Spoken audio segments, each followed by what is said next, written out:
En este sentido, las sanas tradiciones son parte del patrimonio espiritual de todo instituto. Sobre todo, las sanas tradiciones son la parte dinámica de lo que es la espiritualidad, lo que es el espíritu, carisma, el asunto del fin, la naturaleza, todo eso. Pero las sanas tradiciones son la parte dinámica, lo que se mueve y consiste en cosas pequeñas. Las sanas tradiciones son cosas pequeñas, cosas que parecen insustanciales, porque tenemos dos elementos fundamentales en la vida religiosa. La primera es lo que es común a todos los religiosos: castidad, pobreza, obediencia, vida fraterna.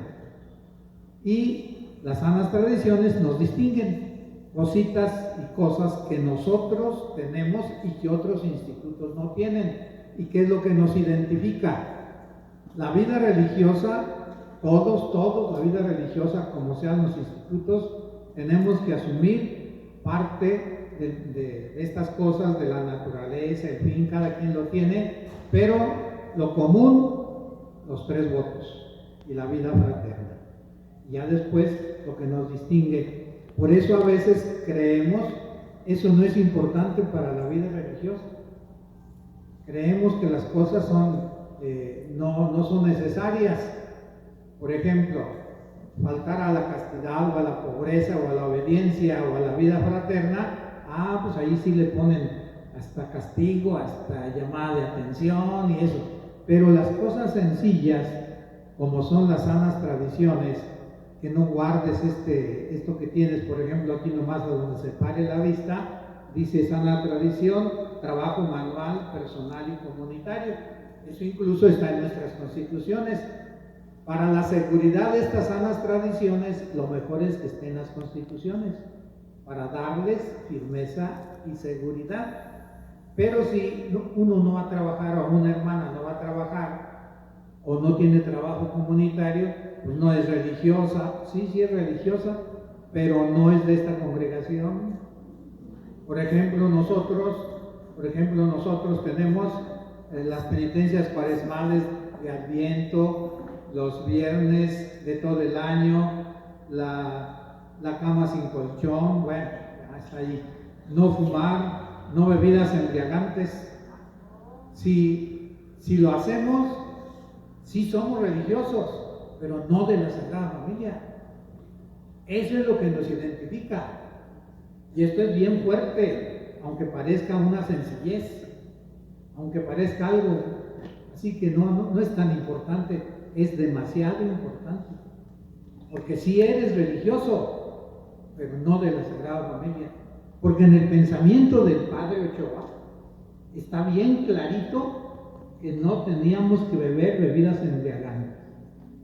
Que alguna vez te invita a una cerveza, eso no tiene que ver nada. Pero el hecho que ya tú lo busques, tú lo tengas en tu casa, tú vayas especialmente a eso, pues no eres misionero de la Sagrada Familia. En muchas ocasiones buscábamos la identidad, y únicamente la identidad la buscábamos en la Sagrada Familia, en la vida de la Sagrada Familia, la imagen de la Sagrada Familia, etc. Pero no nos fijábamos en esto que es tan sencillo, ¿verdad? También convivencias con los rancheros, los feligreses. Si nunca quieres ir al pequeño poblado, si nunca quieres convivir con ellos, pues aquí está el asunto. Luego la visita de buena voluntad en las misiones. Tenemos una lista nosotros, los hermanos, de sanas tradiciones, que ya en una ocasión fue parte de un capítulo. Allí las señalamos y allí se pidió que las actualizáramos. Entonces yo vuelvo a repetir, el patrimonio incluye las sanas tradiciones, y las sanas tradiciones son estas pequeñas cositas de no comer dulce los viernes. Y por mucho tiempo creímos que eran penitencias, eran unas penitencias que se nos habían impuesto. y que tenía la congregación. Ahora bien, hay hermanos, a lo mejor también hermanas, que cuando llegamos a estas cosas de las sanas tradiciones, ay, a mí no me gusta, yo por qué no, que no hacer esto, que no hacer aquello, es que llegaste a una congregación ya fundada, llegaste a una congregación que ya tiene eso. Además, a quienes les corresponde mantener esto vivo y que recorra desde los primeros hasta los más nuevos, es a los formadores y formadoras. A ellos corresponde mantener esto vivo y que vaya desde un principio, incluyendo a los que ya murieron. Ellos así vivieron. Muchos de ellos nos dieron ejemplos, hermanos y hermanas, muy entregados a la forma y manera de ser según el pensamiento del Padre Ochoa y Madre Soledad. Y eso es fundamental. Porque para que una sana tradición sea tal, o sea, sana tradición y parte del patrimonio, es necesario que haya sido desde el principio, desde que empezó la congregación, y que se ha mantenido, ¿verdad? Entonces todos hemos pasado por ahí y en su momento lo asumimos. Además, es necesario que las sanas tradiciones no sean como un pegoste, sino que sea parte esencial de nuestra vida, que sea nuestra forma y nuestra manera de ser. No tenemos otro modo de vivir nuestra vida religiosa de misioneros u operarias de la Sagrada Familia. Eso es fundamental, porque si no es accesorio, pues ahora a mí no me gusta, es que ahora fuimos para allá y pues ahí ni modo, y le hacemos huequitos y luego ya no queremos, y luego, pues eso ya los primeros, pero ya ahorita es otro tiempo. Por ejemplo, alguien pensó que el colchón era por pobreza. No teníamos colchón por pobreza, dice, ya ahorita, en estos tiempos, hasta las familias más pobres tienen colchón. Es que no era por pobreza, no era por falta de dinero, era, ¿por qué? Por espiritualidad. Las personas narran que nuestro padre José, en alguna ocasión que fue con los muchachos a un paseo y tuvieron que quedarse por allá, él le dio su almohada que le arrimaron a uno que no sabía y no podía dormir sin almohada, y él se durmió sin almohada y puso un tabique y ahí nomás le puso alguna toallita encima y se acabó, y así durmió. O sea, eso viene desde allá, desde el principio, desde la fundación.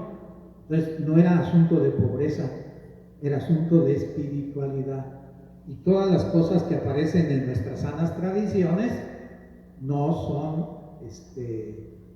pues renuncias que tengas o prohibiciones. Es que eso no puedes, es que es viernes, no debes comer carne, es que es viernes, no estás comiendo dulce. No son cosas de prohibición, es cosas de manera de ser, de tu espiritualidad, de tu modo de ser. Por ejemplo, en las ordenaciones sacerdotales, el alzacuello, nuestro padre dice bien clarito que no debemos usar alzacuello. Les dijo un hermano, pues es que es por estética, a vernos bien, pues eso de que a veces ande ahí todo desabrochado, pues ¿cómo pues? ¿Qué vale más, la estética o la espiritualidad? Eso es lo fundamental, que estemos convencidos, no nomás porque lo dijo el padre Ochoa, sino que ya lo determinó él cuando hubo los primeros sacerdotes. Entonces, eso lo debemos mantener nosotros, lo debemos mantener. No es cuestión de estética, es cuestión de espiritualidad, manera de ser, forma de ser, de acuerdo a lo que nos enseñó con su ejemplo el padre Ochoa y la madre Soledad. De tal manera pues que por allí va el asunto de las sanas tradiciones que tenemos nosotros que mantener y que transmitir. Cuando entramos a un instituto se nos entregan, ¿para qué? Para vivirlas y mantenerlas, y luego para transmitirlas, para que esto no se pierda.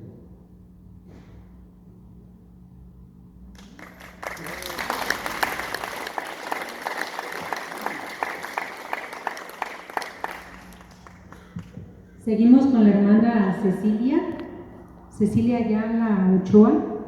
Dice que ella es sobrina directa de nuestro padre fundador. Es originaria de Zaguayo, Michoacán. Realizó sus estudios de primaria en el colegio Nezahualcóyotl, que dirigen nuestras hermanas.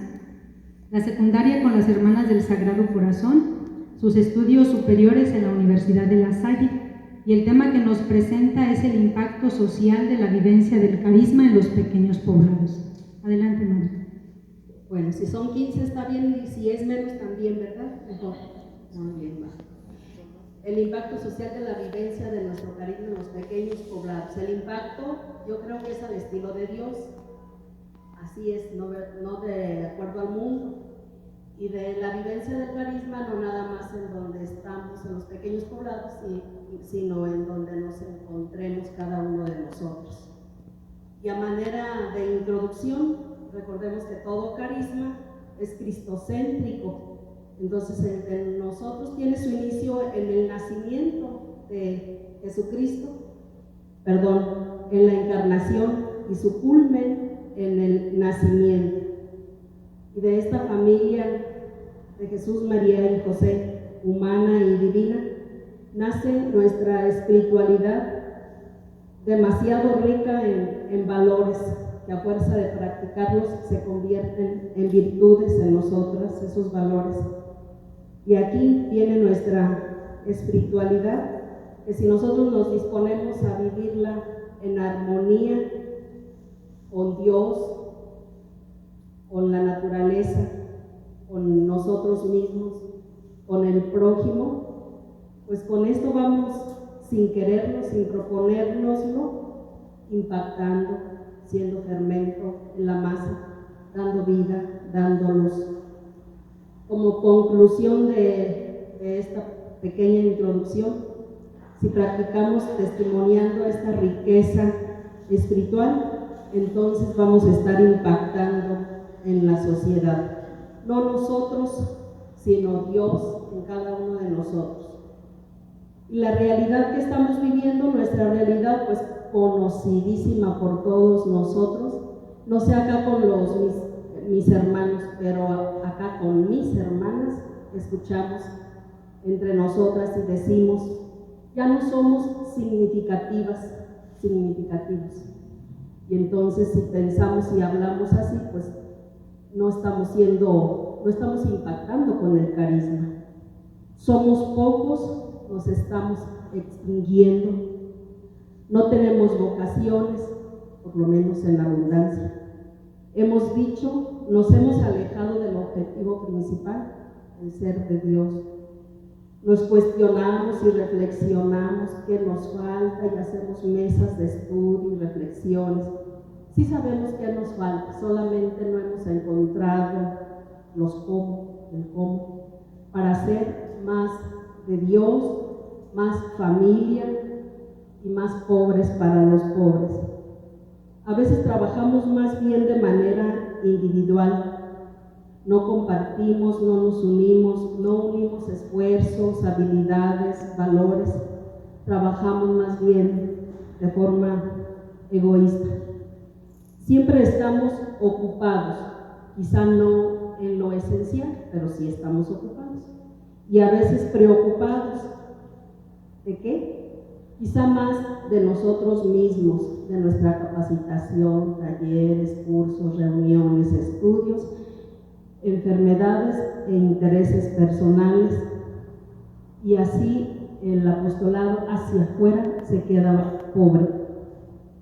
Otros antivalores de la sociedad actual están también presentes en nuestros institutos, como a veces nos gana el activismo, que nos lleva a vivir de manera precaria nuestra espiritualidad, porque el activismo no nos permite tener el ambiente para crecer en nuestra espiritualidad. Pero en este barro humano y en esta realidad, Dios se sigue haciendo presente a través de nuestra vivencia de la vida fraterna al estilo de familia, de la alegría, la sencillez con que la gente nos mira trabajar, a través de que nos sienten cercanos a ellos y estamos compartiendo nuestra fe para que ellos, la familia y los jóvenes con quienes participamos crezcan. Allí Dios va impactando con nuestro carisma en la sociedad, y queramos o no, o quiera el mundo o no, se va instaurando el reino de Dios. Mi acordeón número 3, pensando en el impacto social de nuestro carisma. Eso yo traté con esas ideas de ver la realidad, nuestra realidad. Ahora, el impacto social de nuestro carisma, no solo ya dijimos en el pequeño poblado, y también ya dije y lo repito, que no es al estilo del mundo, de bombazo, de estruendo, de grandeza, sino al estilo de Dios, en lo sencillo, en lo humilde, en lo que se esconde, en lo que no se mira. Nosotros somos instrumentos de Él para testimoniarlo con nuestra vida fraterna, al estilo de familia. Somos hombres y mujeres de oración, de vida sacramental, de trabajo al estilo de Nazaret, un trabajo manual, ordinario. Somos buscadores de familias para el reino de Dios. Tenemos una herencia muy grande del padre José, nuestro fundador y mi tío, y de la madre Soledad, que fue madre para todos, no nada más para las operarias, fue más madre para los hermanos, los quería mucho. Bueno, me consta. Sí, nomás para ustedes quería los chocolates y para nosotros unos de ustedes son especialistas en el conocimiento de nuestros fundadores y su presencia nos enriquece. Nosotros otros estamos tratando de conocerlos porque sí que nos edifica esa riqueza espiritual que ellos recibieron. Nuestro carisma y espiritualidad vigente siempre lo van a estar. Algunos institutos quizás se han muerto en su carisma cuando se fundaron. El de nosotros está vivo, seguirá vivo, ahora más que en otros tiempos, y eso lo dijo también el padre José, vio la necesidad de la presencia de Dios en las familias y dijo que era urgente esa necesidad, y ahora seguimos diciendo que es urgente que Dios sea el centro de las familias. Nosotros fomentando valores, somos bendición para la sociedad, estamos impactando la sociedad. La vivencia de los votos que no han pasado de moda ni pasarán, con eso seguimos en este mundo medio loco, siendo significativos e impactando a los jóvenes que no entienden a veces este estilo de vida. Evangelizamos con nuestra presencia y siendo conscientes de que Dios es el que nos ha llamado para servir al pueblo. Nosotros solo somos medios, instrumentos. Él está haciendo su obra. A manera de conclusión, para terminar, si seguimos promoviendo más laicos asociados a nuestros institutos, con ellos impactaremos más en la sociedad. Trabajando con las familias en la escuela de Nazaret o con otro nombre, mejoraremos la sociedad desde el núcleo, desde dentro.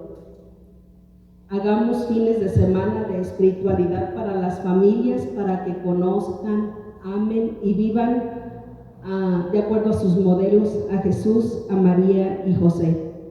Con encuentros matrimoniales y otras experiencias de pastoral realizadas en sinodalidad, se dirá más porque Dios bendice abundantemente el trabajo en común unión. Este es el querer de Dios, que vivamos la sinodalidad, que caminemos juntos, que unamos esfuerzos, habilidades. La Sagrada Familia fue migrante en Egipto. ¿Qué podemos hacer nosotros ahora por los migrantes? ¿Será este nuestro aporte a la sociedad, a los pobres? Porque nuestra vida social dentro de la iglesia, creo yo y pienso que todos creemos que está nuestra participación muy pobre. Quizá por ahí con los migrantes podamos hacer algo como institutos. pero sobre todo nuestro carisma seguirá impactando en la sociedad si dejamos que Dios haga su obra en nosotros. Él solo necesita nuestra disponibilidad obediente para que Él siga realizando su obra. Amén.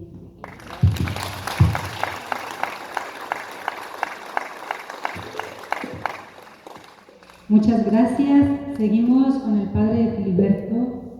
El padre Filiberto Reyes Romero nació en Canatlán, Durango, el 9 de febrero de 1962. Estudió la primaria en el Colegio González y Valencia, que dirigen nuestros hermanos misioneros. La secundaria, como aspirante en Jicalán, estudió Humanidades, que equivale a la preparatoria en el Seminario de Morelia. Realizó el noviciado en Jicalán. Su primera profesión religiosa el 15 de agosto de 1982, profesión perpetua en la fiesta de la Sagrada Familia en el año de 1988. Se ordenó sacerdote el día 27 de diciembre de 1992 y ha prestado sus servicios en colegios como la Casa del Niño, Sombrerete y Quiroga, 14 años en estos 3 lugares. En la formación, promoción vocacional, aspirantado, noviciado en Jicalán y Morelia, 8 años y 8 años y medio. 2 años realizó sus estudios en Roma, que él llama destierro. Actualmente estuvo en la parroquia de Sabancuy y actualmente presta su servicio como superior general ya en un segundo periodo. Adelante, padre.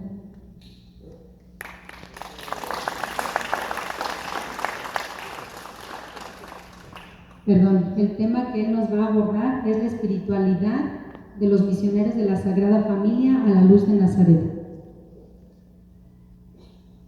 Sí, cuando platicamos de compartir, ¿verdad, hermanos y hermanas? Yo quiero fijarme más en nuestra espiritualidad, que surge, ¿no?, de esa experiencia del Espíritu Santo que nuestro Padre Fundador, siervo de Dios, Padre Ochoa, recibió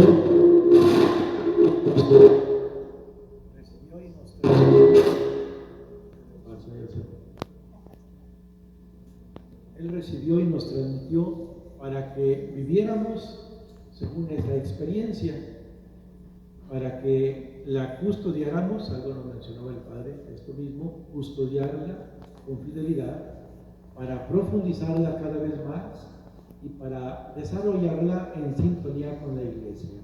Esa experiencia de nuestro Padre, entonces, es con esta finalidad.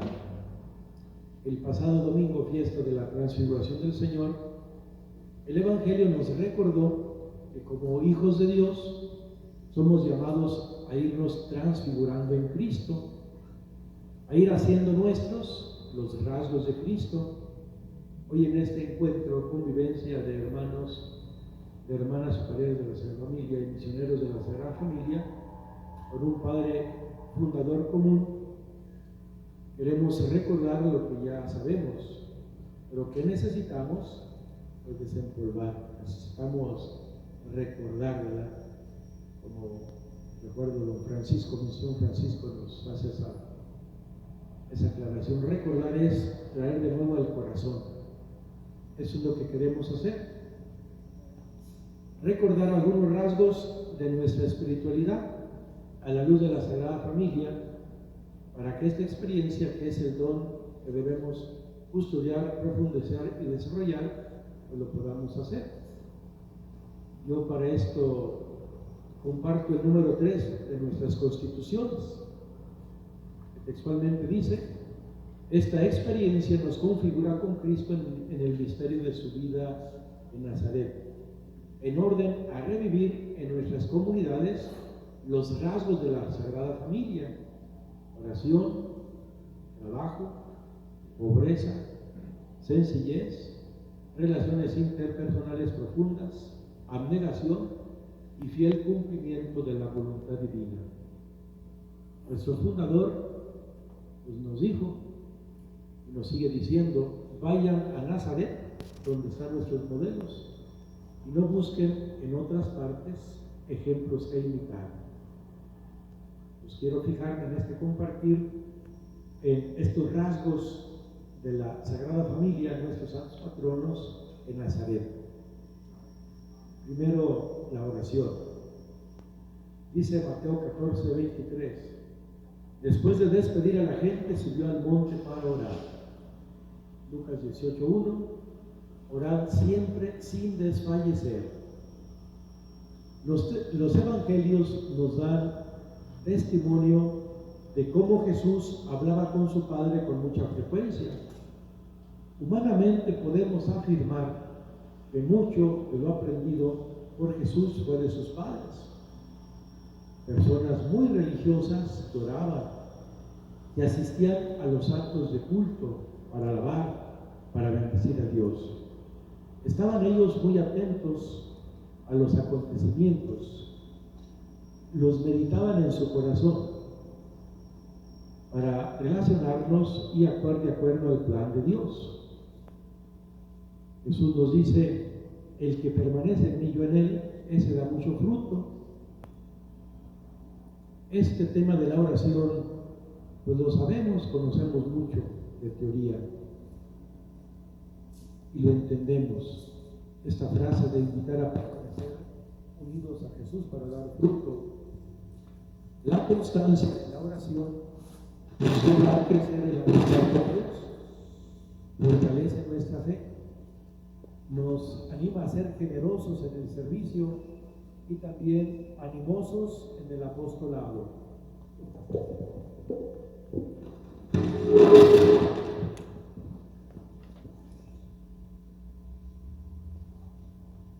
Vale pues la pena el preguntarnos si le estamos dando el tiempo, la atención, la importancia a esos momentos nuestros de unión con Dios. Es un rasgo muy importante, profundo de la Sagrada Familia, que asumió nuestro Padre y nos dio testimonio, también la Madre Chole, y para nosotros pues es indispensable. El trabajo, otro rasgo.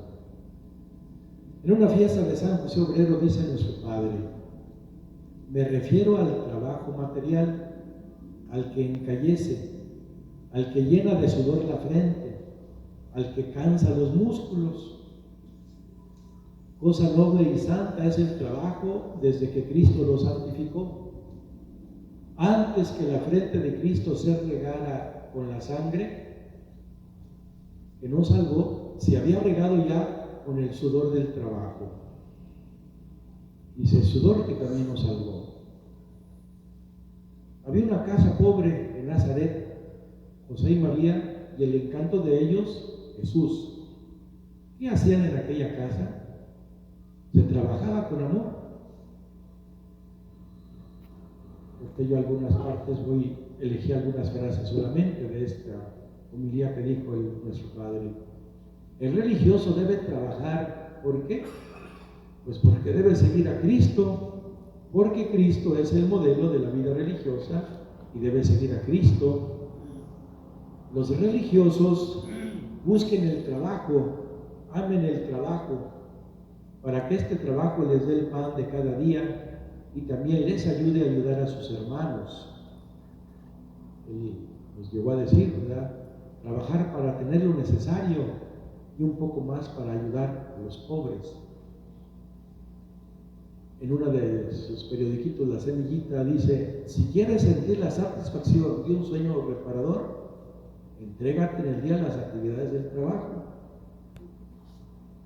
Y otro medio simpático en otra semillita: no hay hombre más digno de lástima que aquel que no tiene nada que hacer. Ay Dios. Bueno, ciertamente también realizamos trabajo intelectual y muy importante en nuestra misión, que las clases, que temas, que programaciones, etc.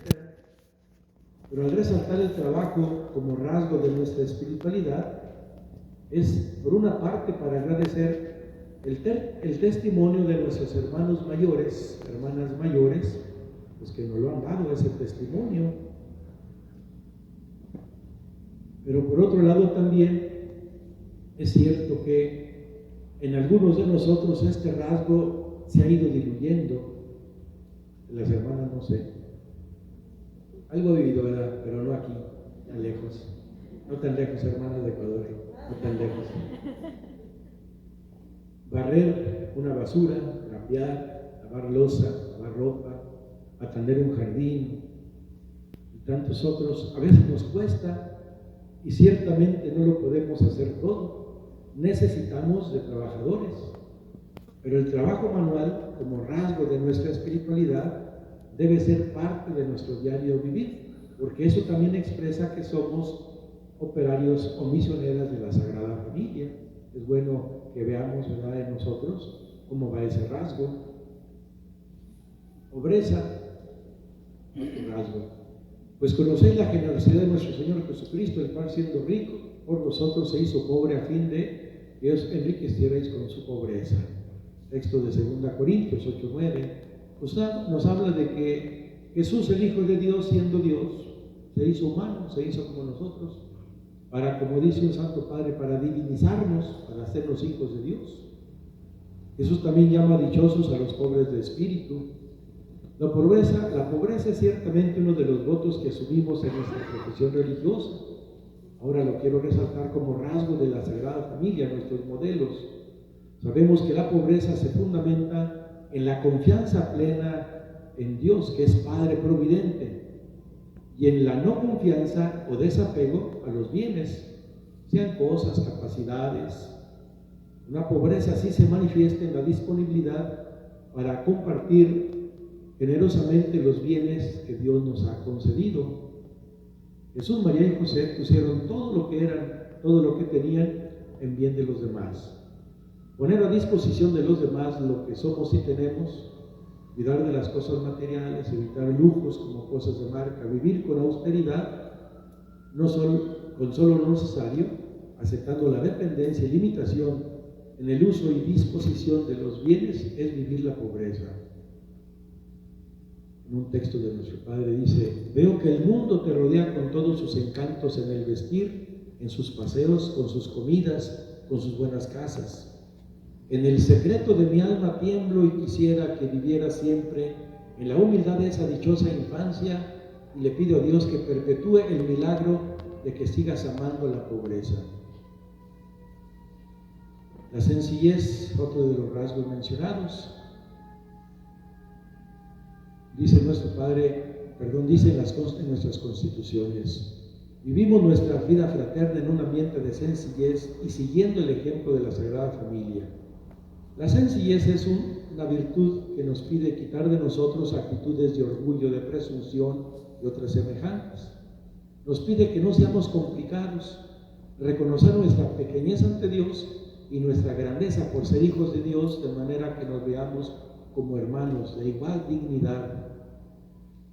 Los testimonios también nos ayudan. Yo solo quisiera recordar la persona de nuestro hermano Monseñor Miguel Patiño, que de Dios goce, una gran persona con una gran humildad. María y José, nuestros modelos admirables. Las relaciones interpersonales profundas, antepenúltimo rasgo,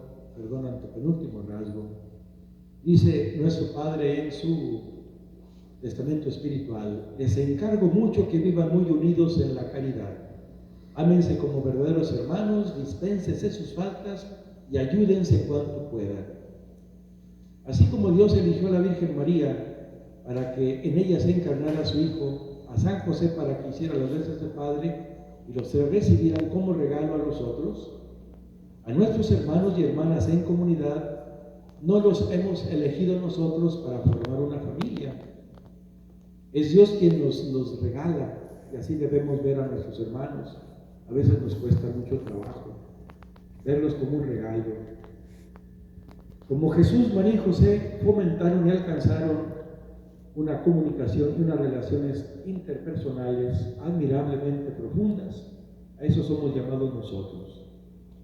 Dios quiere que en nuestras comunidades vivamos nuestras relaciones fraternas así, profundas y enriquecedoras, con disposición para conocer cada vez mejor al hermano, a la hermana, para aceptarlo, aceptarla, respetarlo, ayudarla, para ser corresponsable, tener disponibilidad para corregir y que me corrija, para ejercitar el perdón mutuo, para sentirme complementario en las diferencias, para crear un verdadero ambiente de familia. Ese es otro rasgo, ¿no? La abnegación, dice Juan 12:25, el que se ama a sí mismo se pierde, el que se aborrece a sí mismo en este mundo se asegura para la vida eterna. El Evangelio de ayer. Hay cosas que hacen mal o que son contrarias al estado religioso y en teoría tenemos claro que no nos son propias, pero también hay muchas experiencias, acciones, vivencias buenas a las que por otro bien mayor se puede renunciar. Esta es la abnegación: dejar un momento de descanso, de paseo, de tomar los alimentos, un abrigo, algún bien material, para aceptar en lugar de cuidar, dar una enseñanza, atender a un enfermo, prestar algún otro servicio.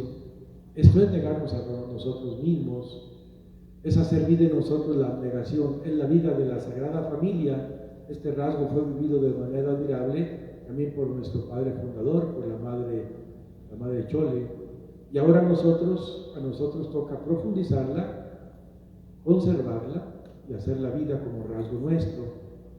Por último, fiel cumplimiento de la voluntad de Dios. Dice Jesús: mi alimento es hacer la voluntad de Dios. Dice María: he aquí la sierva del Señor, que se haga en mí según su palabra.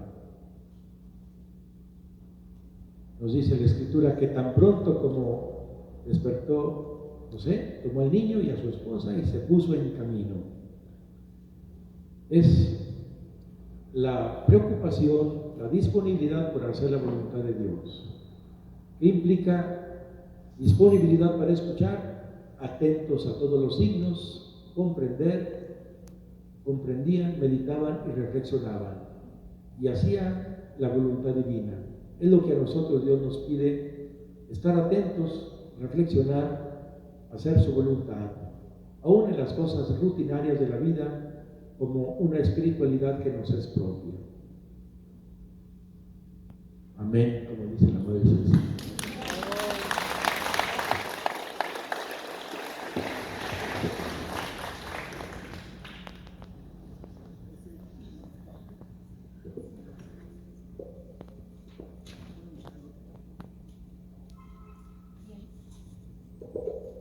La hermana Rosalina Herrera Villanueva, ella es originaria de aquí de Uruapan, realizó su educación primaria y secundaria en este colegio, Casa del Niño. Tiene licenciatura en educación primaria, algunos diplomados, mística y desarrollo humano en el Centro Educativo de Valores Humanos y Cristianos en la Ciudad de México, estrategias educativas para el buen convivir en la Universidad de ITESO en Guadalajara, herramientas digitales para la evangelización en Catholic Link, algunos cursos como técnicas educativas para la comunicación, itinerarios formativos de pastoral vocacional, y tiene gusto y pasión por la formación integral en los niños y adolescentes y jóvenes, en cercanía con las familias de los pequeños poblados desde hace 23 años. El tema que aborda son las obras apostólicas de nuestros pequeños poblados.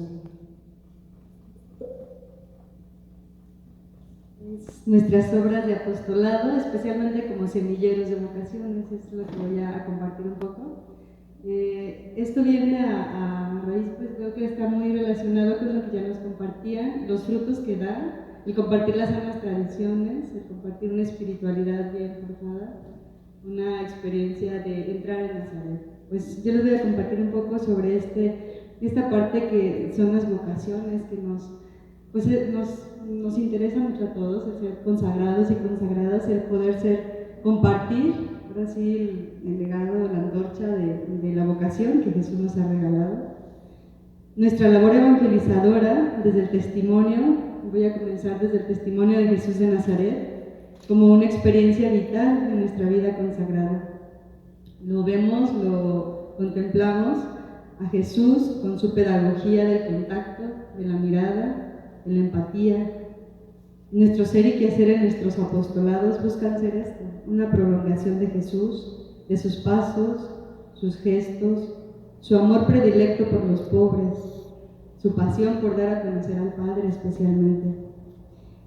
En una misión de solo 3 años, Jesús tuvo contacto con las multitudes, reunió a miles de corazones convertidos en torno a Él, seguidores y testigos convencidos.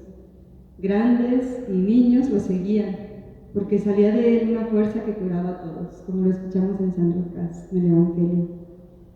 Traigo a mi mente ahora con claridad la imagen de una persona, y esto lo digo porque hay hermanas mayores y hermanos que dicen que ya no pueden trabajar por las vocaciones, que los jóvenes buscan a los jóvenes, y yo quiero confirmar que no es así. En el contacto con hermanas y hermanos mayores me he dado cuenta que es un impacto de los más bonitos porque inspiran, porque son muy atractivos. Y yo recuerdo la imagen de esta persona mayor, pues a mí, de muy poco pelo, de manos muy grandes, de apacible mirada y ocurrentes palabras de saludo. ¿Saben a quién me puedo referir con esto? A varios de los hermanos, especialmente pues a nuestro padre, que yo tenía 6 años, y sí me acuerdo muy bien cuando lo conocí. Cuando él murió tenía yo 6 años, pero tuve la oportunidad de convivir con él cerca de 6 meses, porque fue un tiempo de mucha cercanía, repartiendo de la salida de misa galletas y animalitos.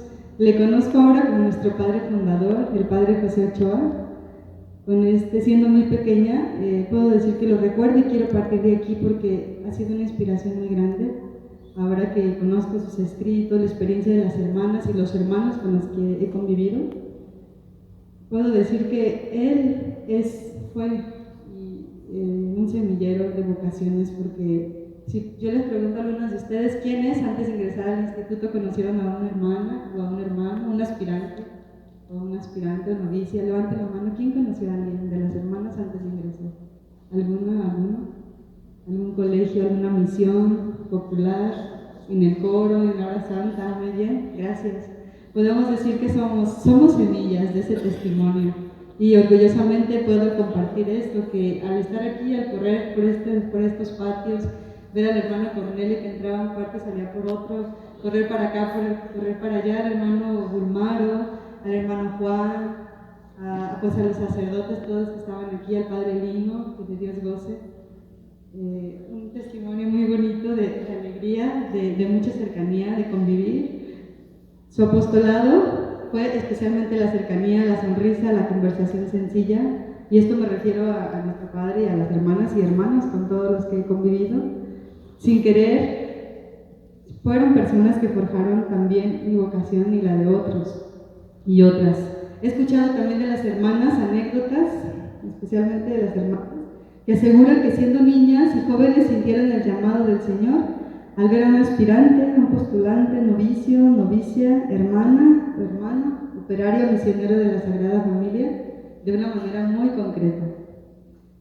Ya animando la misa, el rosario, participando en la catequesis, en la hora santa, cuidadosamente organizada por ellas y por ellos, en retiros, en misiones, en paseos y convivencias, como ya les decía, en pastorelas, en obras de teatro, encuentros en grupos juveniles, juegos y cantos al salir de misa. Por ahí una hermana me contaba que jugaban después de la misa de cada 12 del mes, también una tradición aquí con los jóvenes, hacer deporte después de la misa y luego compartir los alimentos. Es algo muy, muy bonito que recuerda. Juegos y cantos en las afueras de las capillas, las procesiones eucarísticas y marianas, las fiestas patronales, las visitas a las familias, las fiestecitas por el día de su santo, de nuestro Padre, la educación en los colegios, las academias que nuestra madre también promovía mucho con las hermanas, manualidades, repostería, cocina, los remedios caseros que se convirtieron en un legado para las familias de nuestros pueblos. ¿Qué sostenía tanta atracción y alegría por estar con ellos y con ellas? Este es un panorama que muchos de nosotros vivimos, dichosamente. ¿Esa experiencia es la que solemos compartir ahora con las nuevas generaciones? ¿Son así nuestros apostolados que despiertan entusiasmo, alegría, gozo por querer servir al Señor?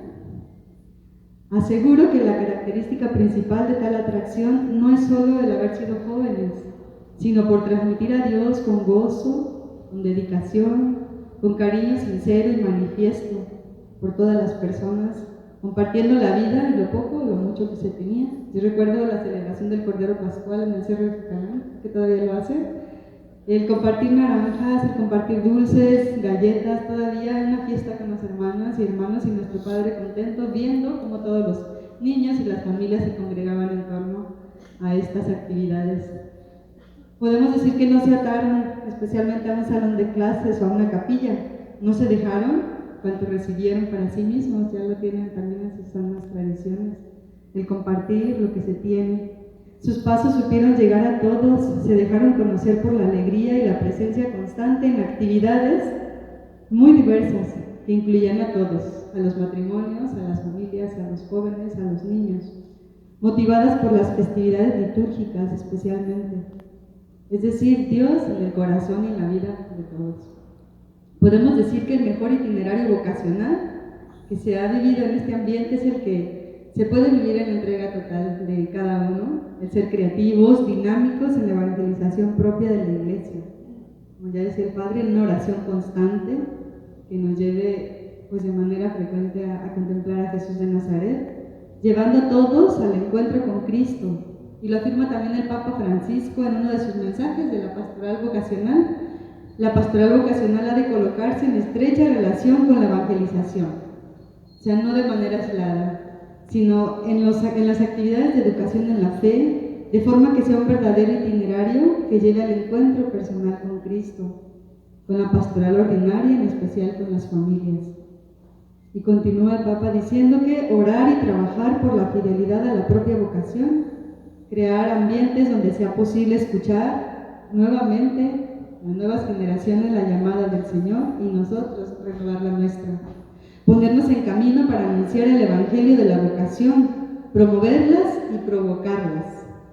Quien ora de verdad por las vocaciones, también trabaja incansablemente por crear una cultura vocacional. Ya lo sabemos, una de las frases de nuestro Padre es: pongan todo el empeño en fomentar las vocaciones. Y poner todo el empeño significa mucho, desde renunciar, como ya decían, a la comodidad, de renunciar a actividades que solamente nos llevan a vivir pues en la autorreferencialidad. Puedo preguntar para la reflexión qué anécdotas podemos contar que comprueban que participamos de una evangelización centrada en Cristo, que esto nos motivó a seguirle. Podemos recordar quiénes fueron nuestros principales referentes humanos en nuestra vocación, en nuestra opción de vida, y por qué lo fueron. ¿Qué falta en nuestros apostolados para que sean auténticos semilleros de vocaciones? Claro, desafiando las realidades muy concretas de hoy. Y a manera de conclusión, un apostolado centrado en acercar a las personas al encuentro con Cristo desde la oración y los gestos más humanos, desde el compartir a manos llenas y con sencillez, creatividad y autenticidad de vida, asegura el resurgimiento de nuevas vocaciones. Por lo tanto, si el Señor no es el alma de nuestros apostolados, simplemente declinarán y serán todo, menos semilleros de vocaciones que hoy urgen en la Iglesia y para la santidad de la Iglesia. Gracias.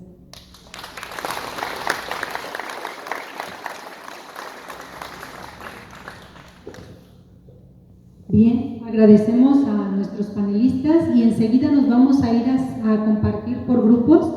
Nos vamos a enumerar.